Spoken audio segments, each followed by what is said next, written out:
Hello my dear students, again हम लोग application of differentiation पढ़ रहे हैं जो कि बहुत ही इम्पोर्टेंट कॉन्सेप्ट है बिजनेस इकोनॉमिक्स का, बिजनेस मैथमेटिक्स का। और आप जानते हैं कि हम लोगों ने पहले बहुत तरह के अलग अलग तरह के डिफरेंशिएशन पढ़े हैं और अब उनकी एप्लीकेशंस को जान रहे हैं कि किस प्रकार से इकोनॉमिक्स में अगर हमारे पास कोई फंक्शनल रिलेशन हो प्रोड्यूस्ड क्वांटिटी और इनकर कॉस्ट के बीच में, टोटल इनकर कॉस्ट के बीच में, तो how we calculate other factors like average cost, average variable cost, marginal cost when 5 units are produced, interpret the result, and fifth part actual cost of producing 6 unit, and the last sixth part marginal variable cost। तो आइए इसको one by one discuss करते हैं, समझते हैं क्या कहा जा रहा है क्वेश्चन में, और आई होप ये आपको अच्छी तरह समझ में आएगा क्वेश्चन। तो सबसे पहले आपको क्या दे रखा है, total cost, that is C X. Total cost है आपका 2x² प्लस 4x प्लस 3। तो सबसे पहला पार्ट क्या है बच्चों, एवरेज कॉस्ट। एवरेज कॉस्ट, तो एवरेज कॉस्ट का फॉर्मूला होता है CX/X। तो इसको हम किससे डिवाइड कर दे बच्चों, x से डिवाइड कर दे, तो जो निकलेगा वो average cost. 2x 4 2x plus 4 और प्लस 3/x, ये हो गया पहला आपका पार्ट। बहुत आसान था बच्चों। दूसरा आया एवरेज वेरिएबल कॉस्ट। तो सबसे पहले आप ये देखिए टोटल कॉस्ट में वेरिएबल कॉस्ट कौन सी है, तो आप गौर से देखेंगे तो ये टोटल कॉस्ट जो होती है वो दो कॉस्ट का सम होती है, फिक्स्ड कॉस्ट और वेरिएबल कॉस्ट। वेरिएबल कॉस्ट वो होती है जिसमें एक्स इन्वॉल्व होता है। तो इक्वेशन हम समझ गए कि ये है एक्स से related equation, 2x² plus 4x। तो ये आपका वेरिएबल कॉस्ट होगी और ये फिक्स कॉस्ट। तो हम यहाँ लिख देते हैं वेरिएबल कॉस्ट और ये फिक्स कॉस्ट। तो इन्होंने पूछा एवरेज वेरिएबल, तो आप पहले लिखेंगे वेरिएबल कॉस्ट ये है।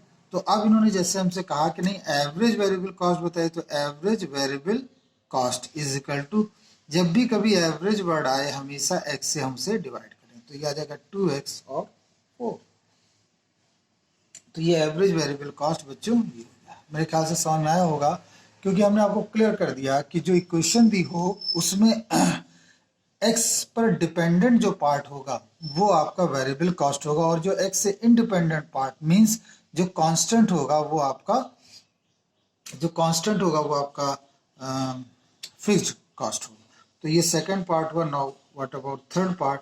थर्ड पार्ट में मार्जिनल कॉस्ट पूछते हैं। तो टोटल कॉस्ट तो आपको पता ही है, दैट इज CX कितना है 2x² प्लस 4x प्लस 3। और मैं पूछूं मार्जिनल कॉस्ट, तो ये जो कॉस्ट है उसको हम क्या कर दें, डिफ्रेंशिएट, तो वो आ जाएगा 4x प्लस 4।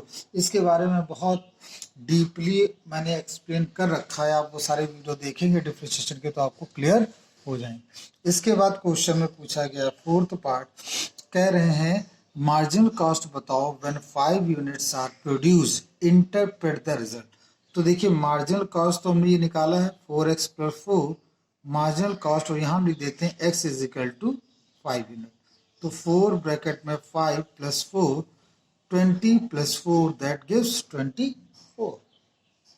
अब ये जो 24 आया मैं इसे इंटरप्रेट, तो सबसे पहले मैं इसे हिंदी में इंटरप्रेट कर देता हूँ। इसका मतलब ये हुआ कि छठवीं यूनिट 6 यूनिट के प्रोडक्शन में जो एडिशनल कॉस्ट इनकर होगी वो कितनी होगी, 24 रुपीज। ये इसका कहना है, ये इस स्टेटमेंट का कहना है।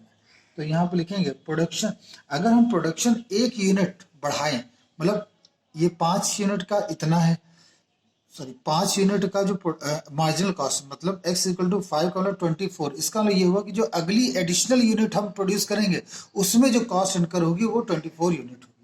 तो ये अर्थ हुआ इसका। तो हम यहाँ लिखते हैं प्रोडक्शन इंक्रीज्ड बाय 1 यूनिट, यहाँ लिखेंगे production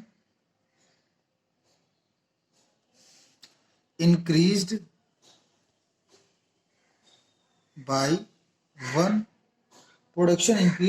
unit from 5 unit to 6 units.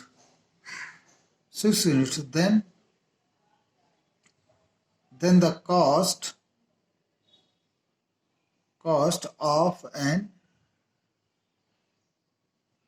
additional unit is इसमें देखिए वर्ड आता है बच्चों अप्रोक्सीमेटली 24, मतलब कि एक एडिशनल यूनिट के प्रोडक्शन में जो कॉस्ट हमारी आएगी वो कितनी आएगी, अप्रॉक्स 24 यूनिट, 24 रुपीज़। और इसका लास्ट पार्ट है वो भी देख लेते हैं। लास्ट पार्ट का मार्जिनल वेरिएबल कॉस्ट बताइए, वो sorry actual cost of producing system. ये जो आपने बताया अप्रॉक्सीमेटली है। एक्चुअल कॉस्ट का मतलब हो गया जो आपका कॉस्ट फंक्शन है वो आप जान रहे हैं 2x² है, 4x + 3। तो मैं अगर यहाँ पर x की जगह पर चूंकि 6 पूछ रहे हैं तो सबसे पहले हम x की जगह पर 5 रखते हैं, तो 5 यूनिट का निकलेगा। तो 2 ब्रैकेट में 5 का स्क्वायर, ये 4 ब्रैकेट में 5 + 3, इसे जब हम सॉल्व कर लेंगे तो आएगा 73। और एक बार हम किसको रखें, एक बार हम C6 को रख के देखें तो 2 ब्रैकेट में 6 का स्क्वायर + 4 ब्रैकेट में 6 और ये 3, इसे सॉल्व करेंगे तो आ जाएगा आपका 99। तो अगर हम इसमें देखिए 5 यूनिट का टोटल, 5 यूनिट के प्रोडक्शन में जो कॉस्ट इनकर हुई वो है 73, और 6 यूनिट के टोटल प्रोडक्शन में जो कॉस्ट इनकर हुई वो हुई 99। तो 6th यूनिट मतलब 6वीं यूनिट के प्रोडक्शन में कितनी हुई, तो वो बात हम यहाँ पर लिखेंगे। तो हम लिखेंगे actual cost of producing 6th unit, यहाँ पर लिख देते हैं actual cost is used in producing 6th unit. 6th unit के प्रोडक्शन में कितनी कॉस्ट हुई, तो उसके लिए हम 99 में से 73 को सब्ट्रैक्ट कर देंगे और ये आएगा 20। वास्तव में एक्चुअल ये है और अप्रॉक्सीमेटली ये है, लेकिन आप ये देखिए कि इसके कैलकुलेशन में हमें ज़्यादा समय लगा और जो हमने डिफ्रेंशिएशन किया उससे कम समय, इसीलिए उसमें हमें अप्रॉक्सीमेटली पता चलता है। उसमें क्या पता चलता है, अप्रॉक्सीमेटली। आइए अब जो इसका लास्ट पार्ट है उसे भी डिस्कस कर लें। लास्ट,